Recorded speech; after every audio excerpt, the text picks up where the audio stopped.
Hey guys, welcome to the Next Step podcast, where our mission is to help people to talk about their next step in their journey with Jesus. So today we're here with Easy Smith, and Easy, we know it's a great day because they've already been clapping before we even started. Three times. Three times. That's really good. We're getting everything ready for it. Thanks so much for joining us today. Oh, thank you. It's a pleasure to be here. You got a rich life history, and you're kind of a serial entrepreneur. You're a professional football player. You did that and all that kind of stuff. Tell us kind of what you did in life. Tell us who Easy is. And that Jack kind of all trades, master of none. Okay, all right. Mainly as my wife says it as well. Okay. But, no, I was for. First of all, thank you for having me. Thank you. It's an honor to be here. But grew up as an athlete, Concord, North Carolina. Grew up as an athlete, played every sport imaginable, every sport possible. And when I got into high school, I decided to focus on football. Was fortunate enough to get a scholarship to Penn State University, played for Coach Paterno, and wow, consider myself extremely lucky to be able to have done that. But of course, you played for your father, Easy Smith Sr. I did. You junior? The third. Okay. I'm the fourth. You're the fourth. Okay. Played for my father in high school, who was and still is the best father in the world. Phenomenal man. I've met him. He's a great multiple guy. State championship winner from Concord, North Carolina, and over 300 wins over the course of his career. So changed countless lives, and so that was kind of my indoctrination into fatherhood, being a leader, and also what my next steps were. He was actually an associate pastor and singer in our choir at church, and that's how I was raised to be, following those godly footsteps and leader of our family. So that was my so which church, can I ask? Forest Hills United Methodist Church in Concord, North Carolina. So right? Concord Spiders. Concord Spiders. I saw those big rings on your father's hands. Yeah, you wouldn't know if they were NASCAR championships or Super Bowls or high school. All I know is he could hurt somebody if he hit you with it. He's got big mitts and big rings. Yeah. So he's extremely proud of those, which he should be. He worked hard for, but it's those came from a lifelong of helping young men change their lives, and he wears those, I think, more of a symbol of the numerous lives he changed as opposed to just winning state championships. Right. So what does Easy stand for? Got to ask. It's actually my real name, E period Z period, just initials. My just like your dad, same way? Yes, sir. My great-grandfather was Native American, or Cherokee Indian. And went to get first identification cards. My great-grandfather didn't know how to read or write in English. Okay. So the most popular given name by the government at that point in time was Smith. Okay. He was asked to pick out two initials, didn't know how to read or write, picked out the two initials EZ, and they gave him the last name Smith. And now that could be a complete lie for all I know, but that's what I've been told. But that's what they told you. That's what I've been told from the time I was born, and so that's where the family history and genealogy of the name comes from. That's cool. And so I have the fifth, married to a wonderful, wonderful young lady named Jana Smith now, who puts up with me on a daily basis, but we have Easy Smith the fifth and Knox Jackson Smith as well at home. Knox Jackson Smith the first. The first. But they're twins. Yes, sir. Identical and they look exactly alike. They act and they act alike. They act like their mother, and they. Oh, that's a good thing. Hey, sometimes she is from Gastonia, so we give her a little bit of leeway there. But it's they are phenomenal boys, and we're lucky to have Jan in our lives because she is a huge part of us being successful as we have been. Absolutely. That's really cool. So tell us something about, you got us to high school, you got us to Penn State, played for Joe Paterno. You used to be a bigger guy, too. What did you play? I played offensive line, played center and guard. I was 315, 320 pounds, and now I walk around at 215, 220, so I've lost 100 pounds since the time You're I half got the to man play. used to be. Half the man, yes. Yes, older, maybe not so much wiser in some areas, but wiser in a lot of other ones, the important ones. But oh, no, he's got wisdom, y'all. I've heard some of it. We're going to kind of plumb the depths of that wisdom here. But, yeah, so I got done there, and we won the Big Ten, and we won the Big Ten championship in the Orange Bowl in 2005, and I was fortunate enough to become a free agent with the New York Jets, and then I went on and I had a free agent stint in Kansas City and then in Montreal with the Canadian Football League. Okay. So I was the definition of a journeyman, and I traveled around in a couple of different, but I got to see a lot of cool places and coached at small college in Ohio for a couple years. What college? Muskingum University. Muskingum, okay. Right, New Concord, Ohio. So from Concord to Concord to Concord. But I met Jana when I was finishing up my master's there. I got my master's in adult education at Muskingum, and met Jana.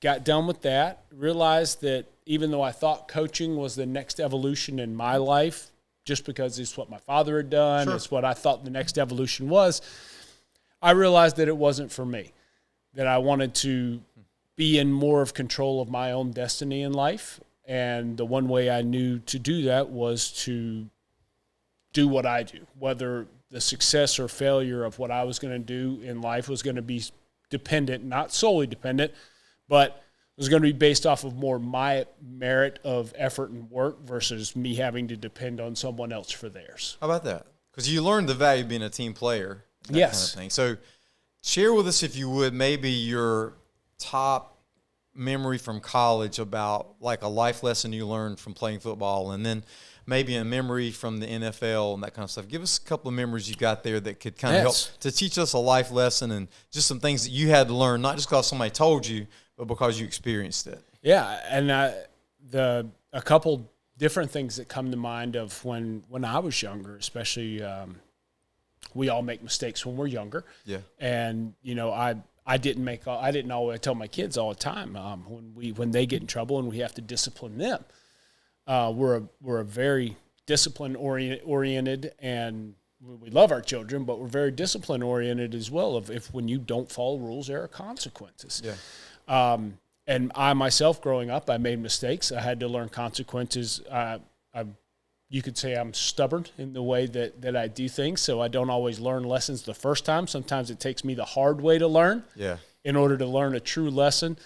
So I made some mistakes growing up, and I had some growing pains, but through those, I learned over the course of time. And along with Coach Paterno, I had two men in my life, Bruce Heim and John Thomas. Bruce Heim was West Point graduate. He was a captain in the U.S. Army, did multiple tours in Vietnam. And John Thomas was my strength and conditioning coach. Okay. What did Bruce coach? Bruce was Just a guy. He was not a coach. Just a guy. Okay. He was Bruce took me in when I had some of my issues. Basically, essentially became a second father in Pennsylvania. When he's based in State College, Pennsylvania. Very successful real estate entrepreneur. Okay. I don't think I know I wouldn't be where I would be in life today as a man without Bruce Heim in my life. Wow. He's someone that the first thing he ever said to me was, as long as you don't lie to me, as long as we have a relationship based on trust, there's nothing in this world I won't do for you, and there's nothing I won't help you try to attain. And to this day, 20 years later, that's still the truth. Never lied to him. Never lied to him. Is Bruce still living? Bruce is still living, Hey, Bruce, what's happening out there? He made it. He's here. I'm still alive. But Bruce is someone that has helped so many young men and women achieve so much in life, and he has an outrageously successful business and family of his own who didn't have to take time. He could have found a million other things to do and people to help, and the things that Bruce has done for my life and still continues to influence me on a daily basis is pretty extraordinary. That's awesome. And John Thomas is our strength and conditioning coach, who's at Plymouth State University now, and he is It's like Massachusetts. Yeah, Plymouth. Okay, I think so. Okay. Don't. I'm just thinking hate me, Plymouth. JT. All I know about is the Rock. Right, exactly. All right. So JT went from, we call him JT. Now that I'm old enough, I'm not in college anymore. Yeah. JT went from Penn State to being the head strength and conditioning coach at University of Georgia. Okay. And then now he's up at Plymouth State. So he enjoys woodworking and being out in the woods, and he'd love it if no one ever knew his name. So he's probably going to be pretty mad I brought him up on this podcast, but that's okay. Go back in the woods, man. But JT is another guy that I know I wouldn't be where I'm at today without him in my life. He is personified of not letting people quit on themselves. JT is that guy that's going to push you right to the brink of your edge, but he's never gonna let you fall off the cliff. Right. He's going to take you right to the edge. He's going to put you to it, and he's going to put your feet to the fire. But at the same time, he's the same guy that pulls you back in when you're having self-doubt and you had any type of issues. He's the same guy that pulls you back in, pulls you into his office, and lets you know that you're doing this right, you're doing this wrong, and this is how we correct all of those behaviors and we get back on the right track. Cool. So he's those two guys in college, and when my short professional career and to this day are two guys that I think about often and truly helped me get to where I'm at. Awesome. So there's really something instructional there that a lot of times your most pivotal people that help you to make pivotal life decisions are people you encounter while you're in college. Yes. So before I did this, I was Dean of Admissions and Enrollment Management at Gardner-Webb University, and I tell people that just is a fancy title for Director of Sales and keeping them from leaving. But so many decisions are made between that 18 to 25-year-old time span in your life. No doubt. And the people that really help you at that time are people you never forget, right? No doubt about it. Absolutely. All right, so take us, you did the professional thing and you played football. Any special football memories with anybody we would know or anything like that? On the Jets or the Chiefs or the Montreal Alouettes? Montreal Alouettes, yeah. Jim Popp, who is based out of Mooresville, North Carolina, was their general manager at the time. And but the one story that I tell people all the time of, well, it's so cool and it's so great that you got to, even though it wasn't long lived, I still got to put on the uniform, still got to do some cool stuff. They, what's the difference? And I said, well, I'll tell you the difference is between this college and professional. People ask, what's the difference from high school and college, and then college to professional? I tell people that the day it becomes different is the day you realize it truly is a job. It's no longer the sport you grew up playing or playing with your friends and your best friends. And that's somewhat great, and it's somewhat kind of a letdown. Kind of when they tell people a lot of times you don't ever want to meet your heroes. Yeah, because sometimes they can let you down. Sometimes, getting to that goal in life of being able to putting on an NFL uniform and practicing. But at the same time, you also realize that it's not the same thing it was when you were 10 years old and you loved it more than anything in the world. Yeah. Mike Westhoff, who is maybe the most famous NFL special teams coordinator of all times. Mike Westhoff has been all over the world, and he's been in the NFL for 3-4 decades now. He's a phenomenal coach. We only had, for all his expertise and everything he did, I was a long snapper as well. So I snapped on punts and extra points, field goals. We had 3 basic coverages or alignments, red, white, and blue, right, left, middle. Only thing you had to figure out. And, of course, going into rookie camp and then going into preseason camp, you got your playbook and you got everything, and it's very simple. Didn't have to, you just had to make sure you didn't mess it up too bad, especially being a rookie. They were, a little bit more lenient as opposed to a 10, 12-year vet that messes stuff up. Walked in, and young kid came in. We're all rookies, but this young man didn't have his playbook open on his table. He's sitting there, and he's just listening. And the rest of us, fortunately, were smart enough to have our books open and at least look. And Coach Westhoff looked at him and said, what do you have on red coverage? And the guy just starts bumbling and fumbling, and he goes, oh, it's fine. It's fine. Let me see your book. I'll show you where it's at. And I won't use the exact terminology. Yeah, he might have said something that he used. Yeah, I guess. But he starts kind of flipping through the book and literally takes the guy's book, closes it, and this is in an NFL facility, throws the 3-ring binder and hits the door hard enough for the door to swing wide open and says, go to player personnel, you're cut, get out of my building. Wow. I said, oh, no. And turns around, shuts the door, and again, I won't use the verbiage or the vernacular used, but he turns around and says, don't be the next person to get your book thrown in the hallway. Yeah, okay. And that is the point, day and time, to where you realize that it's no longer the sport you grew up playing with your duct tape and hip pads falling down over your rear end when you're an 8-year-old. Yeah. It's this is a job, and if you don't do it correctly, then it goes away. Right. And so you did that for a while, but you ultimately realized that wasn't ultimately what your ultimate deal is going to be. You even went to the process of going, well, maybe I need to be like my dad and be a coach, and I'll go to Muskingum and I'll get my master's and I'll start coaching. Yep. So then where did the flip, the switch flip is what I'm trying to say. I think another reality of the next evolution and next reality for me came when I met my wife and I fell head over heels in love with Jan in a very short amount of time. We met, we fell in love, we got engaged within 6 months, we were married within a year, and we're still together 11 years later with Fantastic. 2 boys. So it's one of those things to where we went about it very quickly. We fortunately waited a few years to have children, so we got to spend a little bit of time together, Good. Just us. But we met each other, we fell in love, we fell head over heels in love, we got married, and we went about that journey. But kind of the same exact process was, I remember I had already started questioning if coaching was what I wanted to be doing, especially the more I fell in love with Jana. Do I really want to wake up every day at 4 a.m., which now I wake up every day at 3:30. And you see me on social media. But you're getting up for you. You're not getting up for that, right? Exactly, and that's the difference, right? The difference. Do I really want to wake up every day at 4 o'clock in the morning just to be able to get a workout in and go have breakfast so I can spend 16 hours in the office and not see my family, not see anybody? And I remember vividly our head coach at the time, and I was coaching defensive interior lineman, and I was doing our special teams.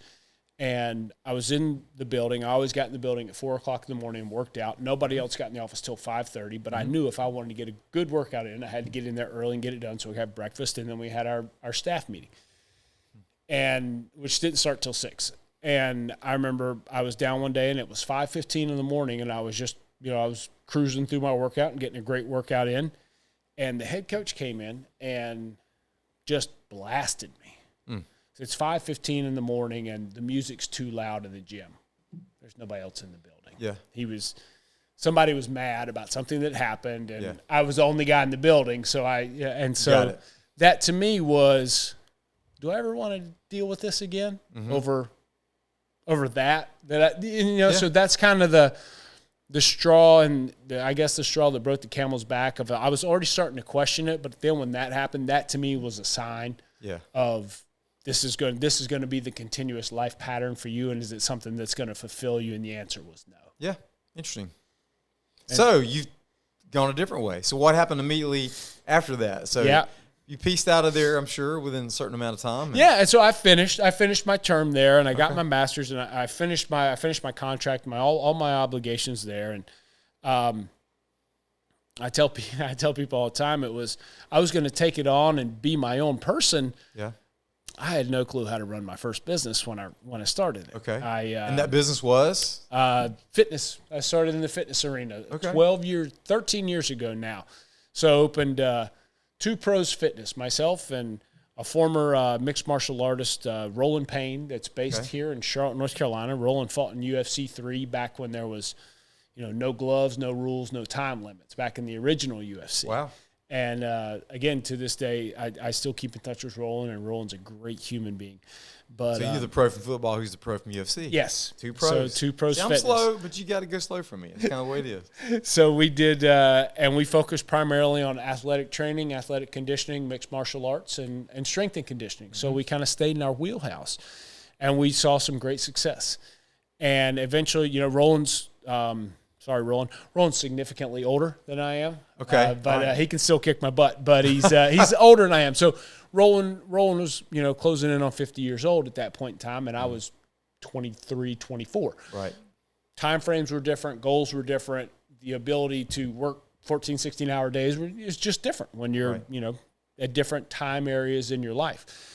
And so I moved on to a solo entrepreneurship, and we launched Metro Fitness 51, which was a large box facility, fitness facility, and then we kind of like Planet Fitness or something like that. All group training. We at that point in time we offered athletic conditioning, large group classes. Still did kickboxing and mixed martial arts training. So we had 8,500 square feet, and we had a mixed martial arts room, strength and conditioning room, and then we had a large group and personal training room. Okay. So we did all that. We did, we had full service amenities and showers and locker rooms and all that fun stuff. Yeah. Okay. And so when you said mixed martial arts, did you mean kind of like body combat, like kind of exercises that mimic fighting, or actually real? No, real we fighting? we actually offered. Okay. We did kickboxing classes and on heavy bags, but we also offered one-on-one instruction and group instruction on close quarters, hand-to-hand combat, and all those. So I've never done that. It's I fun. have been with Dan and Rach on body combat, hitting the Okay. air and not hitting anybody else. But, Gotcha. Just kind of mimicking. It's like anything else. It's a life skill to where some people, and I've seen a couple great things in life of, if you can control a few areas in your life and protect yourself, you're ahead of 99% of the population in the world of people that truly train in that aspect of life. You're ahead of about 99% of the world. So it becomes a superpower. Yeah. In a lot of ways. Awesome. Yeah. Maybe we could get you to demonstrate that for us one day on the podcast. Fair enough. We'll kind of clear it out, and I'll bring Jonathan in, and we can wail on him anyway.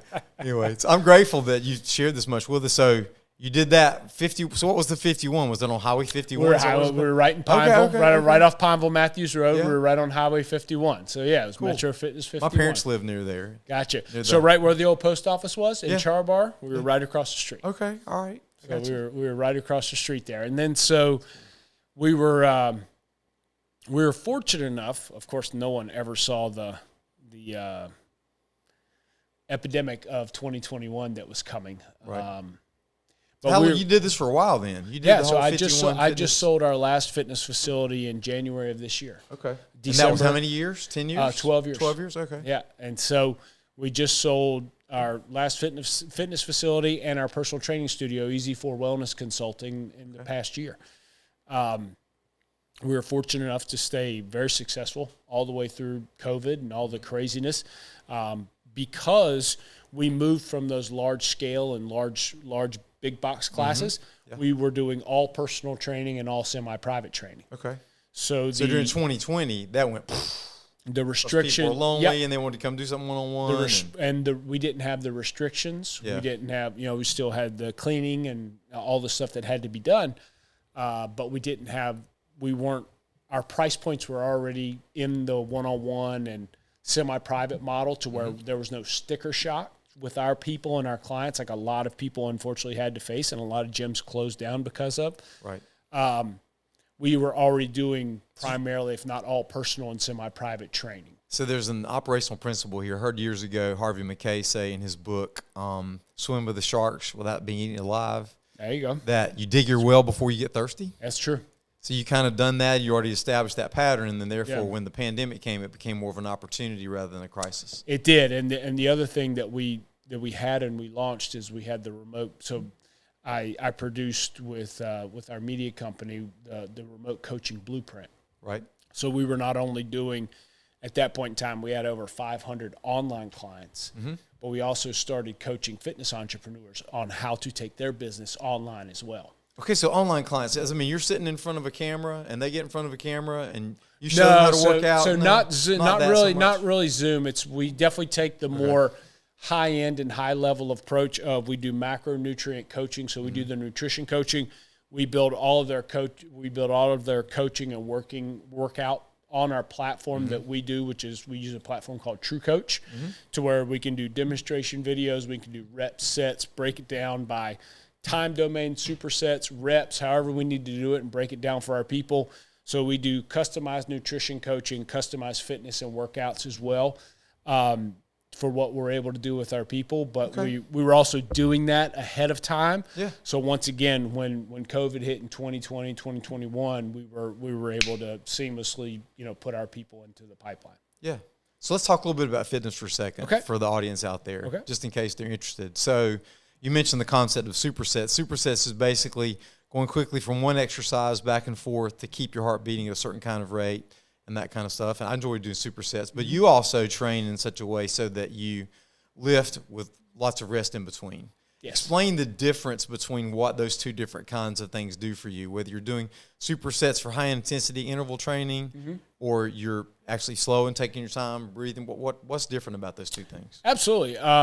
Especially when it comes to whether it's compound or supplementary movements. Compound movements, as we call them, which I tend to focus on, are workouts and regiments that focus on multiple muscle groups at one point in time. So bench press, deadlift, back squat, all of those, the big heavy core movements to where you're working multiple muscle groups at one time. And each set should be gone to, whether it's failure or whether it's an extreme exertion, opposed to doing 5 sets of 10 chins and 5 sets of 10 dips back to back to get a great cardiovascular workout, to where, as opposed to doing steady state walking or running or elliptical, to where you're burning 300-400 calories off doing that for 45 minutes. If you do that of doing supersetted exercises in a high intensity fashion, you're not only going to burn that 300 to 400 calories, but throughout the same course of the day, you're going to burn another 60 to 75% of that from doing that and using your muscles to do those exercises. So the big emphasis, I would say, is whether it's cardiovascular fat loss or muscle building and muscle retention, depending on how much rest time you're taking, the amount of weight you're using, and the effort you're exerting while doing those. Okay, cool. So you got some fitness tips, right, from the expert that did this for and still does it, right? I tried to. Yeah. All right, so take us from there. So you got us up to 2020. You're living in Charlotte. You and Jenna have Easy and Knox and Yep, just Easy Knox, Easy okay. and Easy the Fifth and Knox, and dogs just 2 of us. And that kind of dogs, cats. No dogs. No dogs, cats? I told everybody in my house, until we can figure out how to get potty time and everything done on our own, which we're 9 years old and we still struggle with sometimes. Okay, I got you. I'm not taking care of anybody else's issues. So when we get those things done, then we'll move on to pets. Good deal. Well, we know they're smart kids and they've mastered that. By the way, these are the only kids I have ever seen, ladies and gentlemen, who order broccoli for breakfast. At breakfast. We're talking broccoli for breakfast. And they're definitely following after Dad's. They love it. So I knew I was getting ready to interview you today here, so I wanted to make sure to at least feel healthy like you do. Fair enough. So I had the chop steak and I had the broccoli, no baked potatoes or anything like that. So I want to Captain Easy to make sure I get it right. All right, let's take us from there.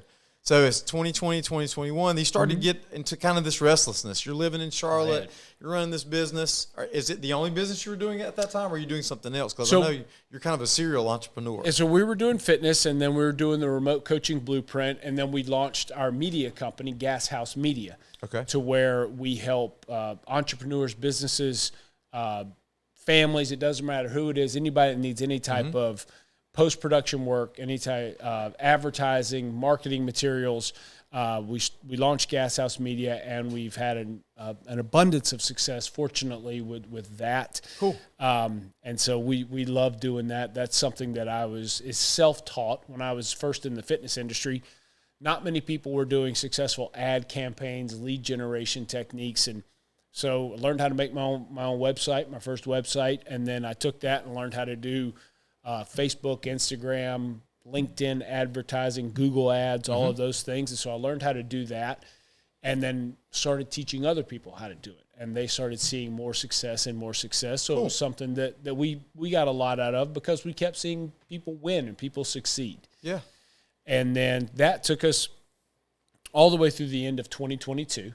And then we acquired and became a part of Shield Smart Homes. Okay. To where now we focus on solar energy, low voltage security and monitoring systems for homeowners and businesses.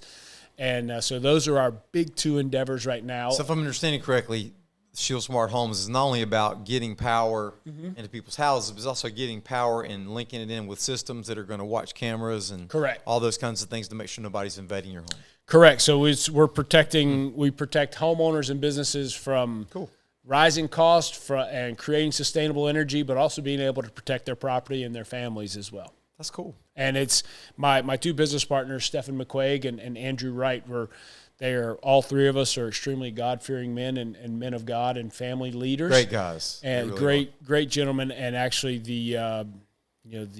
what's up, Andrew? What's up, Stephen?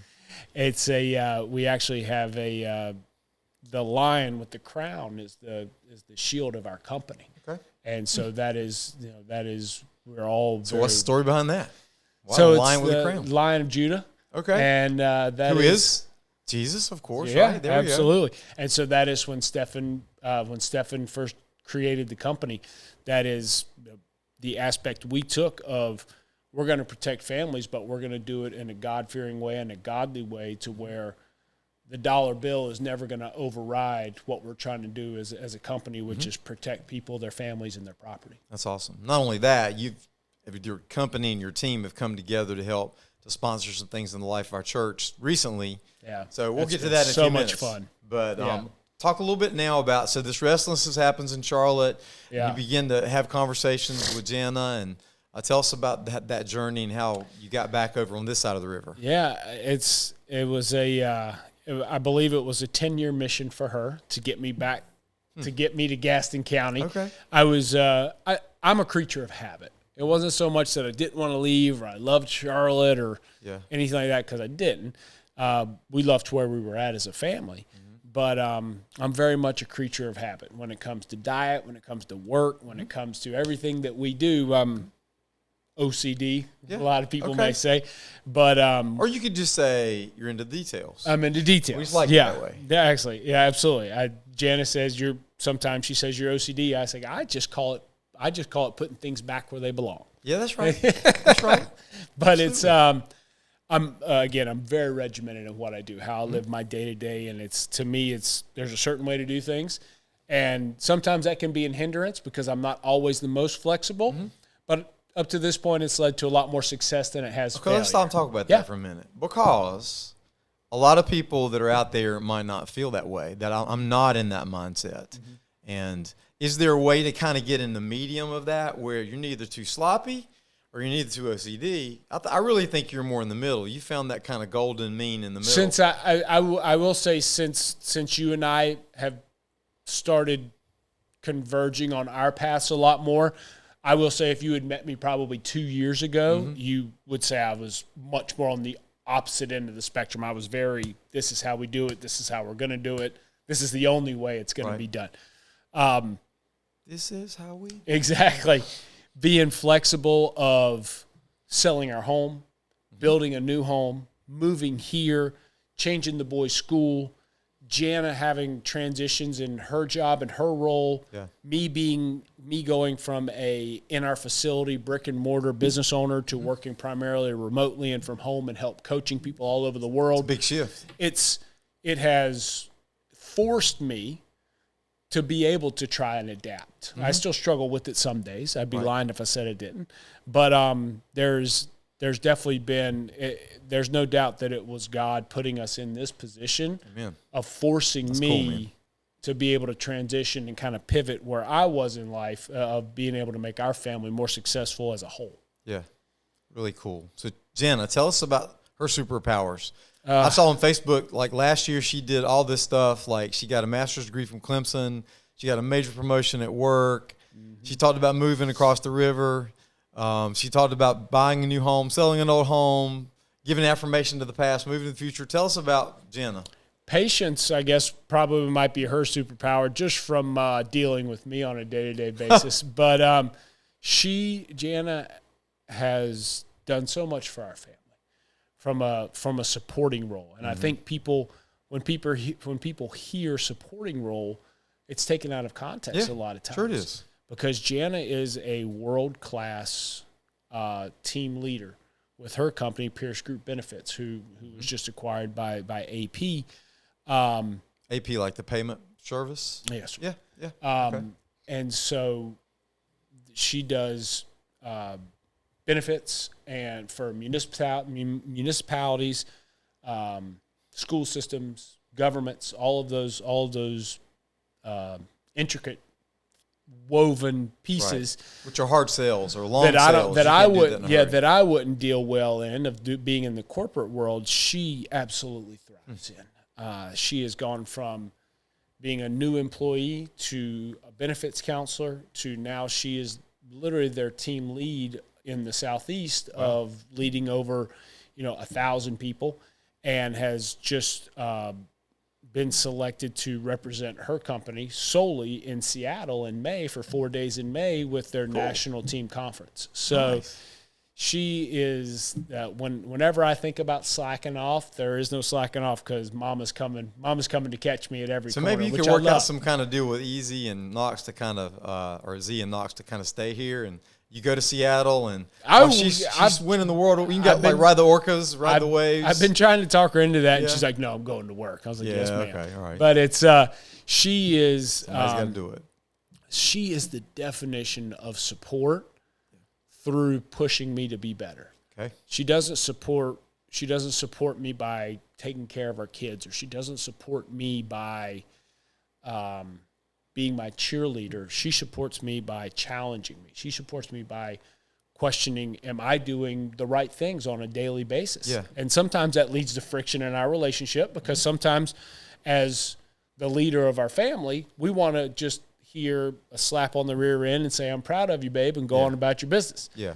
And that's not always Jana's way. Just like I don't always give exactly what she needs, but we both do it from a perspective of we know we want the best for each other, and we always come back to center, and we always are on the same team.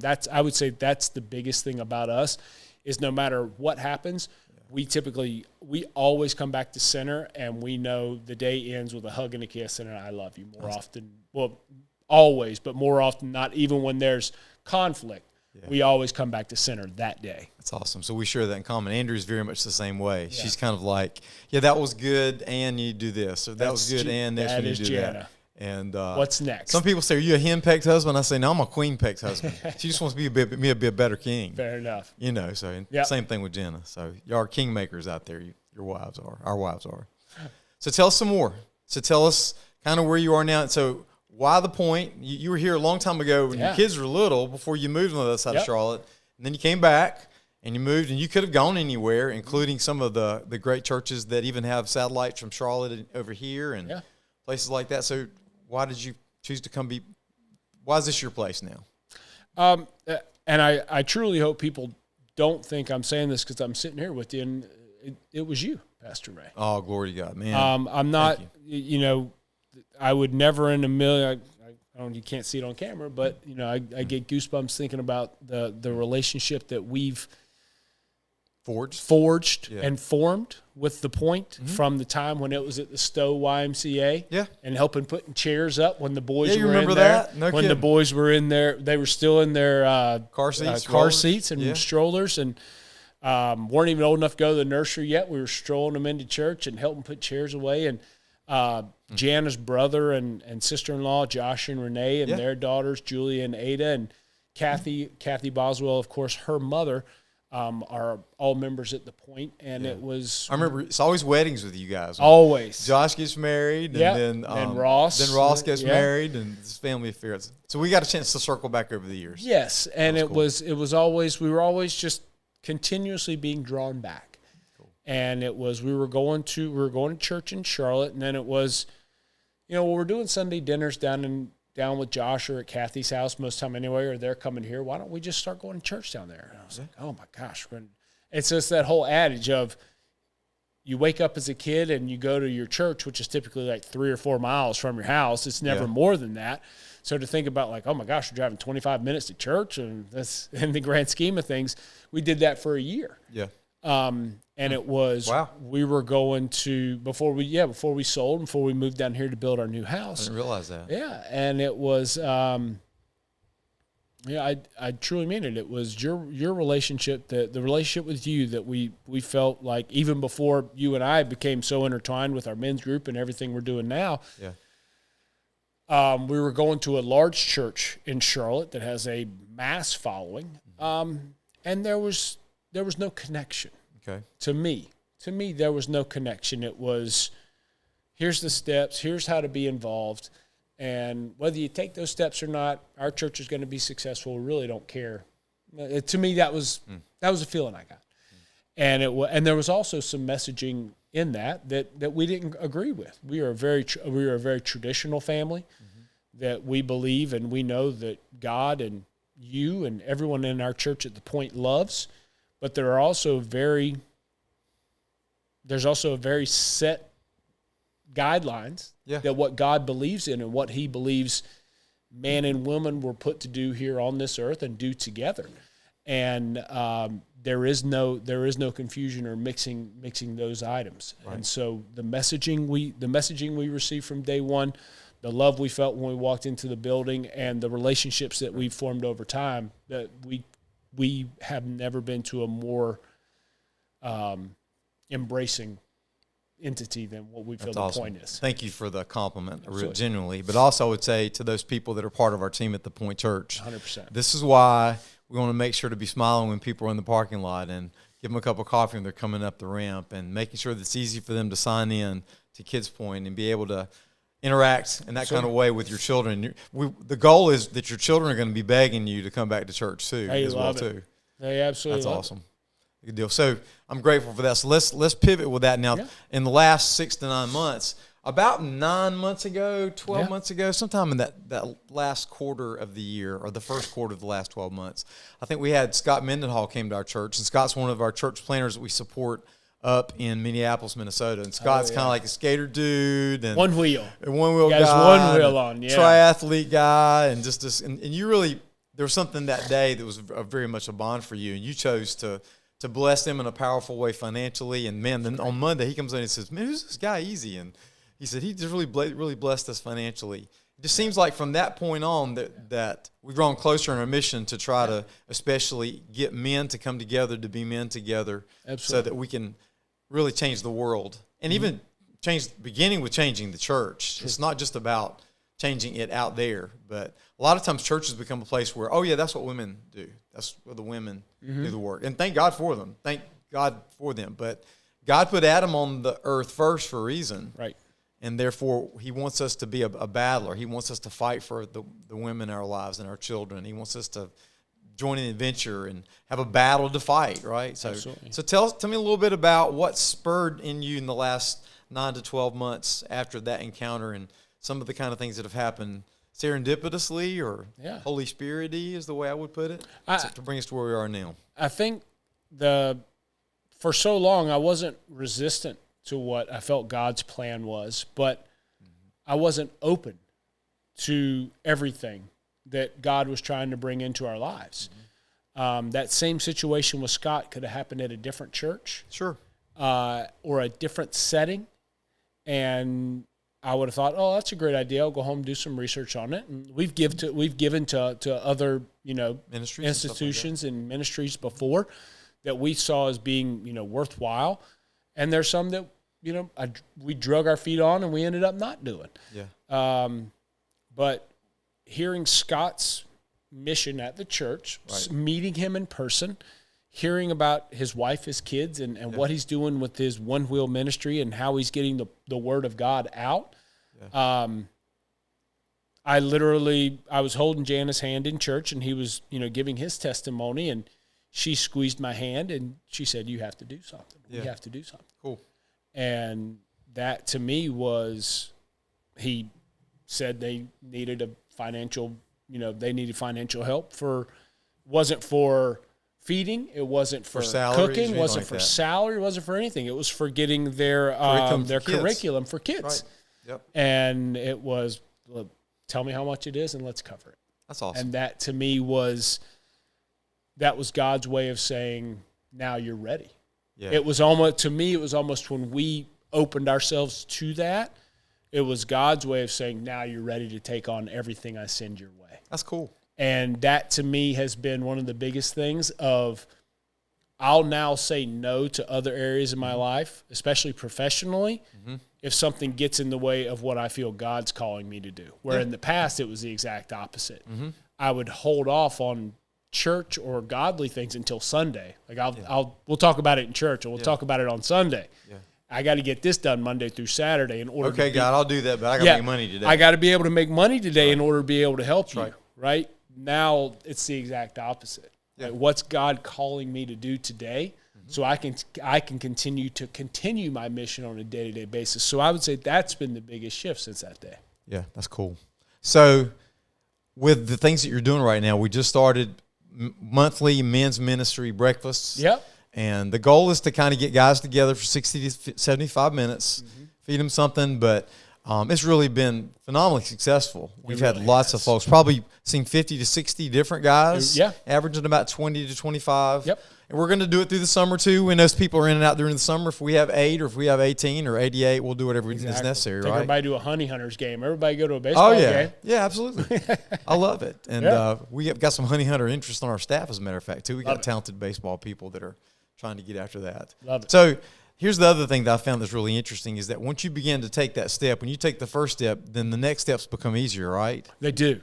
Right. And it becomes so much easier to say, to me, for us, it's become so much easier to say yes.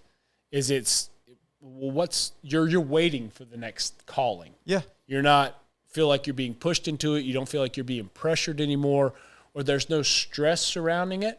It's when an opportunity comes up to show ourselves and how we can help, just like with the men's breakfast. And we have so many people of inviting so many people now. And the young man that I met at Firestone, that you pulled up at Firestone, and you and I were going to have breakfast one-on-one, and met a young man at Firestone working behind the counter, who is now on the production team. I saw him behind the camera a couple weeks ago. He's been baptized in the last month, and now he's quitting his job at Firestone because they won't give him off on Sundays to be able to join the production team. Wow. And so it's just one of those things of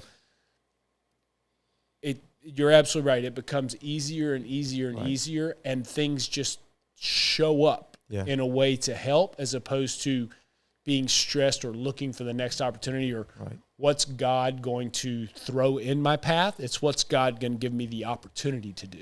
Yeah, I heard somebody say one time, you take the first step, you take the next step, and by the time you're there taking the third step, you understand that God was there in the beginning helping you take the first step. No doubt. Right? No doubt. That's awesome. All right, so let's run through some things quickly here. Okay. This is kind of like trivia questions. All right, fair enough. So, favorite team that you played for in NFL or Canadian Football League? I'd say Montreal was the most fun. Okay, cool. By far the most fun. Is this because the fans were all French and they talked French? There weren't as many rules. There wasn't as many curfews and rules, and I was still young and having a lot of fun. But it was just different. It was the American football is American football, no matter from when you're like 8 until you're 28 or 38. Yeah. It was, the line of scrimmage was different, the number of players, the yardage on the field, the number of downs. Everything was just different. To me, it was just more fun. Kind of a paradigm shift. Yeah. All right, so get your favorite food to eat that you don't eat anymore. Very much. Or Donuts. Donuts. Okay. Donuts. What kind? Doesn't matter. Doesn't matter? Just straight glazed donuts. Hot now. I tell people all the time, it's not because I love them so much. It's people say you have such great willpower. It's because, no, I don't have willpower when it comes to it. Because if I eat one, I'm eating 1 dozen. Yeah, So I don't. All right, so favorite food now that you eat because you become more disciplined, or do you eat more regularly? That would help everybody if they ate it. So I do my own version of ice cream every single morning for breakfast. Ice cream for breakfast? So I do Greek yogurt and I do sugar-free Chobani yogurt. Okay. Plug in for Chobani. Okay. But I do protein powder, two big things of yogurt, forms of yogurt, and I put in mixed fruit the night before. Yeah. And I put it in the freezer overnight. Blend it up. And then it's basically ice cream by the morning. So I tell people every day I have ice cream with sugar-free Hershey syrup on it every single day for breakfast. Man, there you go. That's right there. So you can still have it. You can still have fun. Good deal. All right, so the difference between Knox and Z, your sons are twins. Physicality. Okay. But Knox loves football and loves everything hitting and being physical. And it's scary sometimes. He walks around with his little hatchet he got for Christmas and likes cutting down, not from hurting people, but he likes. Hey, Mom, wake up. He likes cutting down trees. He likes. She actually has his own little pocket knife and he shaves stuff down, and he likes making wood carvings. Okay. And Z is so much more analytical and much more focused on, he likes doing soccer and he doesn't like being hit as much. Okay. And so just physicality, I would say, is the. And that's cool because you need to understand what makes them different, right? Yeah, absolutely. That's really a cool kind of thing. All right. North Carolina or South Carolina? As far as colleges? Yes. I guess I'm going to have to say South Carolina because my dad played at my dad's a Gamecock. Okay. Played at South Carolina, so I got to say South I have Carolina. a daughter. Now, that's also really big because your wife went to Clemson. And that's just That's right. That's okay. that's So you get all choked up over here. Get the man some water here. I guess that would be another reason to kind of prod her is to be a South Carolina fan. Beach or the mountains? Beach. As you might be able to tell. I thought you'd been out in the sun. 100% a beach guy. Jana's a mountain girl. I'm a beach guy. Guns or swords? Guns. All right. Night or day? Day. All right. Big time. All right. Big time. I like it. How much sleep do you get every night? I try to get 6 hours. I'd be lying if I said it happened every single night, but I try to shoot for at least 5 to 6 hours. Okay, if I ever write a book about fitness and stuff like that, it's going to be about this. The S's: sugar, salt, sleep, appropriate stress on your body. No doubt. Isn't that truth? The 100%. Because the better sleep you get is magic. There's no doubt about it. You need to keep sleeping some more, man. You need to sleep I should be sleeping 8 to 10 hours a day. Yeah, that's right. You'd be even bigger and prettier. That'd be good. All right, so steak or chicken? Chicken. Mashed potatoes or rice? Mashed potatoes. Running or lifting weights? Lifting weights. Awesome. Well, there you go. There's Easy Smith. Hey, is there anything? Let's kind of give that kind of last 10%. You're going like, man, I had a chance to sit in front of a microphone and to talk about my life. And what's just something you'd like to give people, the last 10% you'd like to say today? And we'll let it go with that. It's funny because when you say give your last 10%, the only thing that resonates in my ear and I think about is every single Sunday when we hear you give, not asking for, but you give your first and your best 10% to God. Yeah. Okay. And that's not coming from a monetary perspective. That comes from an effort perspective. Mm-hmm. Okay. So, of course, it's a life principle across. We believe heavily in tithing, of course, because the church could not operate without it. But give your best to God. Give your first and your best to God. And no matter what happens in life, no matter what comes about, things are going to work out. We literally had a conversation of when we were walking in today of a situation that happened in work. Yeah. And we had to push this back by a few minutes. And it was, there's a saying of, I've had 1 million crises in my life, and only a few of them have ever come true. So if you continuously wake up day in and day out and give your best and give your first and best to God, then everything else is going to work itself out and things are going to be just fine. You'll take care of the rest. You will. Good stuff, man. I really appreciate it, Easy. Yes, sir. Thank you guys for tuning in. This is edition number 3 of the Next Step Podcast. This is edition number 4 of the Next Step Podcast, and we're grateful to have you guys with us. And Easy Smith the 4th, episode number 4. Hey, I like it. I can't beat it. We're number 4. It's almost like we timed it up. We're number 4. It's a great way to end. Hey, thanks, man, so much, and I appreciate you. Absolutely, Pastor Ray. Thank you so much for having us. Very good.